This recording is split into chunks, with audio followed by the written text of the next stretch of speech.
Le Conseil d'État se dit incompétent pour statuer sur la requête déposée par le groupe Ambudvoun. Les arguments soutenus au présumé non-respect de l'article 54 et 72 dans la nomination du Premier ministre sont jugés irrecevables. La proposition de loi sur la décentralisation et les communes à statut particulier est adoptée.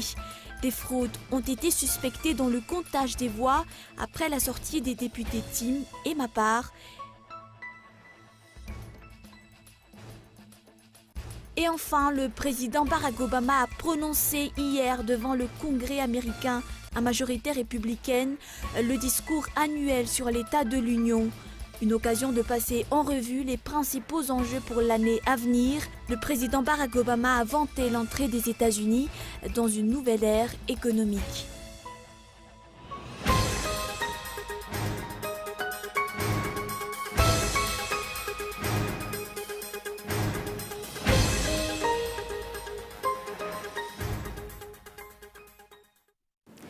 Bonsoir à tous et bienvenue dans votre journal.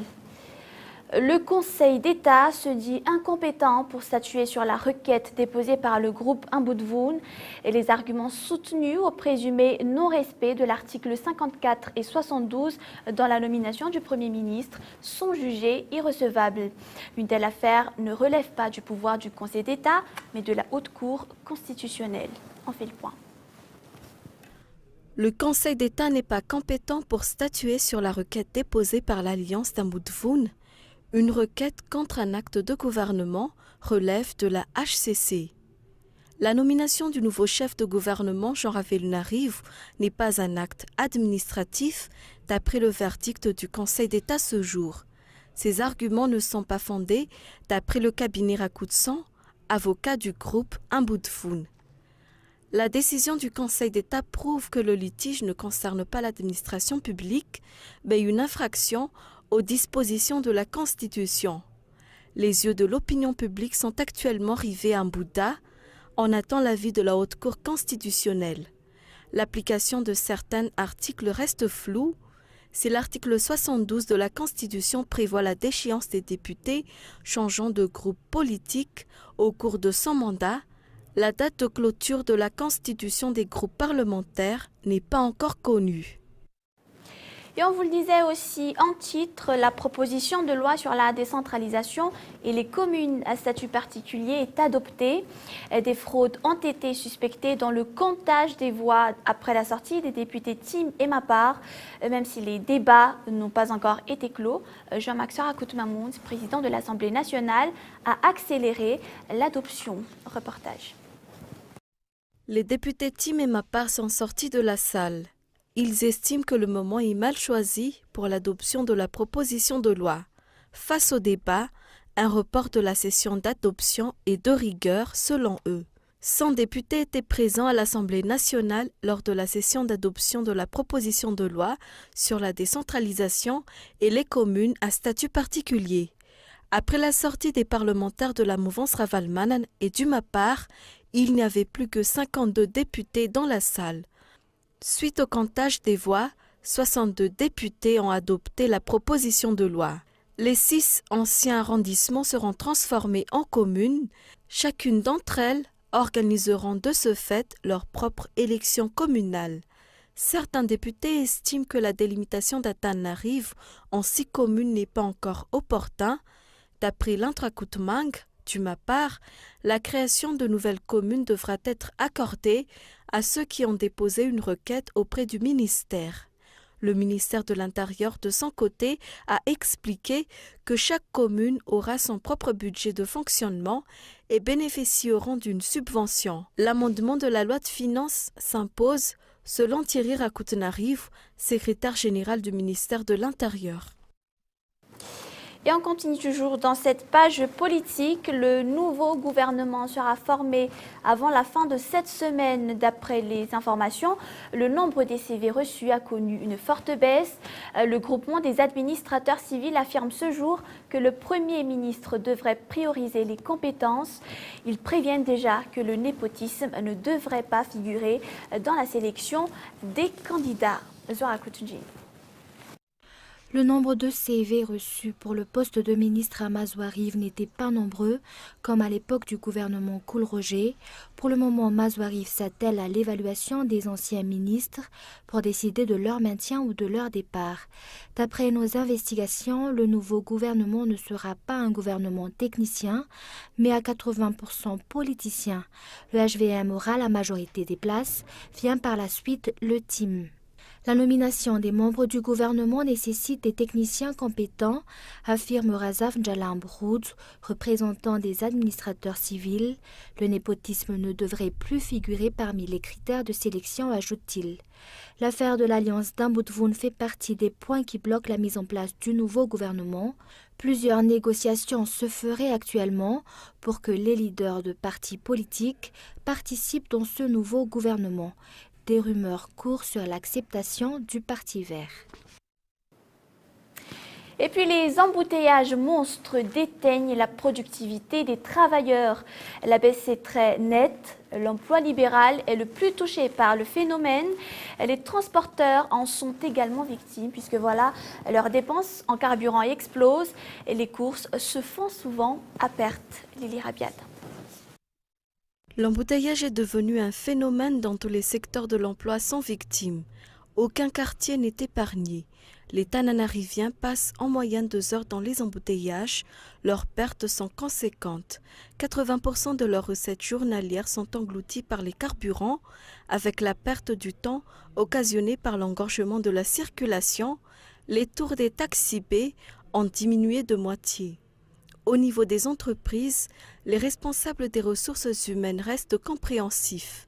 Même si les retards ne sont pas sanctionnés, les salariés doivent rattraper les 8 heures de travail réglementaires. Les salariés libéraux, eux, doivent organiser leur journée au rythme des embouteillages. Les horaires de travail sont récupérés dans la nuit. Le problème du trafic pénalise les Tananariviens. Aucune solution tangible n'a été trouvée à ce jour afin d'y remédier. À part le mauvais état de la route, l'importation massive des véhicules d'occasion est à la source des embouteillages. Le plan d'urbanisme est devenu obsolète. Le besoin de nouvelles infrastructures routières devient de plus en plus pressant afin de désengorger la circulation. La population tananarivienne se plaint de la qualité actuelle de l'eau des robinets. Et si les Tananariviens avaient pour habitude d'attendre des minutes avant l'utilisation donc de l'eau de la Jirama, actuellement cette habitude semble avoir des effets négatifs sur la santé publique, notamment sur les gens des quartiers défavorisés. Olivier Chignal. 18 sur 900 familles du quartier de Manarts-Ouest bénéficient de l'eau de la Jirama. 98% des habitants de ce quartier s'approvisionnent aux bornes fontaines publiques. Pourtant, la propreté n'est pas respectée sur ces lieux. Avec un entourage rempli d'ordures, la qualité laisse beaucoup à désirer. Jusqu'ici, les habitants du quartier de Manartsou ne peuvent rien faire. Par contre, les techniciens au sein de la Jirama devraient rentrer dans le fond du problème, affirmera Ardon Raymond Joseph, responsable au sein du Fouktan. La qualité de l'eau devrait se conformer aux factures payées, grande-t-il. Selon les statistiques du WaterAid, le taux d'accès à l'eau potable dans la ville d'Antananarivo a diminué. S'il était de 65% en 2005, actuellement il est à moins de 50%.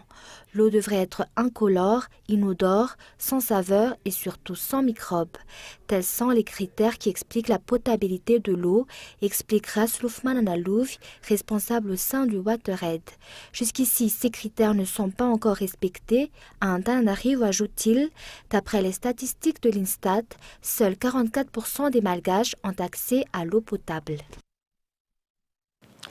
Et voilà, on passe aux actualités internationales. Le président Barack Obama a vanté l'entrée des États-Unis dans une nouvelle ère. Il a demandé au Congrès d'augmenter la pression fiscale sur les foyers les plus aisés.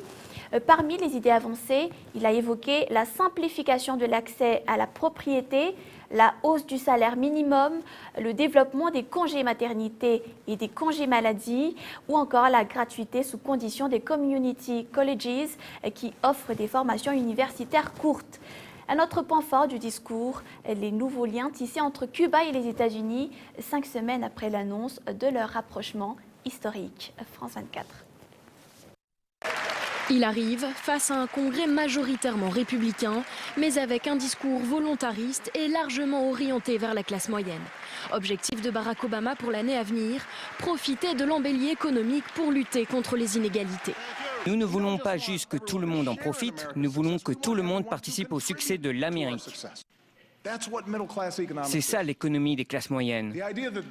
L'idée que ce pays donne à chacun de vraies opportunités, que chacun fasse de son mieux et que les règles soient les mêmes pour tout le monde. Au programme, des crédits d'impôt pour les plus démunis, mais aussi une plus forte pression fiscale sur les foyers les plus aisés. Autre point fort abordé dans ce discours, les nouveaux liens tissés entre Cuba et les États-Unis 5 semaines après l'annonce du rapprochement historique.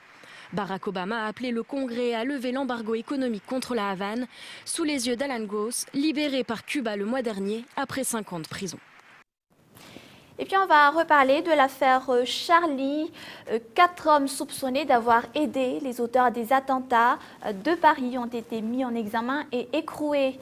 3 sont poursuivis pour avoir acheté du matériel pour Koulibaly, mais aucun n'est mis en examen pour complicité d'assassinat. C'est toujours un reportage de France 24. Sur le volet Koulibaly, les policiers ont réussi à démanteler une partie du réseau logistique qui a aidé le terroriste. 4 hommes ont été incarcérés la nuit dernière, mis en examen pour association de malfaiteurs terroristes. Willy P, Christophe R, Tonino G et Michael A. On reproche à 3 d'entre eux d'avoir acheté du matériel et des armes pour Koulibaly. L'enquête a en effet permis d'établir que Willy P, Christophe R et Tonino G, donc toujours les 3 mêmes, s'étaient rendus à 3 ou 4 reprises à la fin du mois de décembre 2014 dans des armureries de Paris et de la Petite Couronne afin d'acquérir du matériel pour le compte d'Amélie Koulibaly et plus précisément des gilets tactiques, plusieurs couteaux, un taser et des bombes lacrymogènes. Ces 3 hommes étaient également présents lors de l'achat de la voiture Renault utilisée par Koulibaly.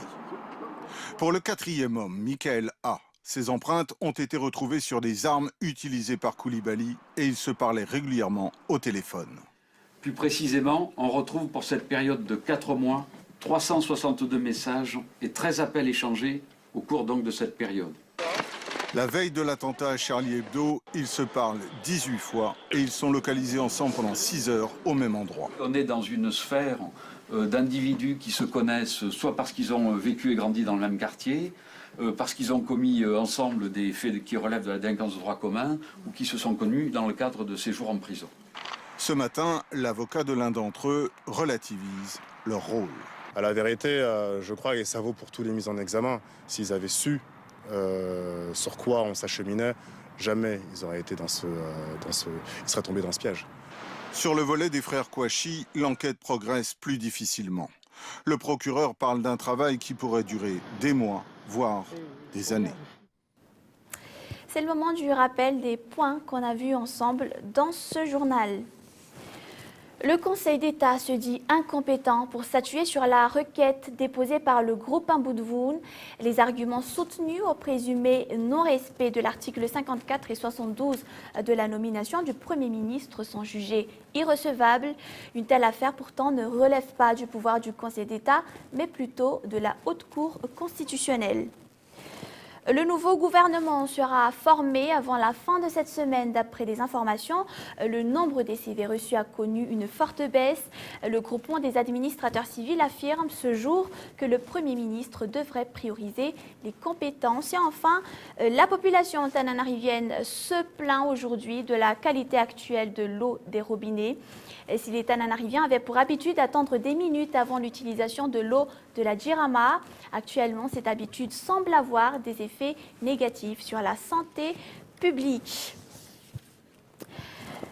Voilà, ce journal, comme toutes les émissions, est disponible sur notre site tv.cool.mg. Et puis dans un instant, vous allez suivre votre série Perception et des films, Le Mytho, Just Go With It et X-Men First Class. À toutes et à tous, merci de votre fidélité à Cool TV. Je vous souhaite de passer une très belle soirée en notre compagnie toujours. Restez avec nous. Je vous dis à demain. Au revoir.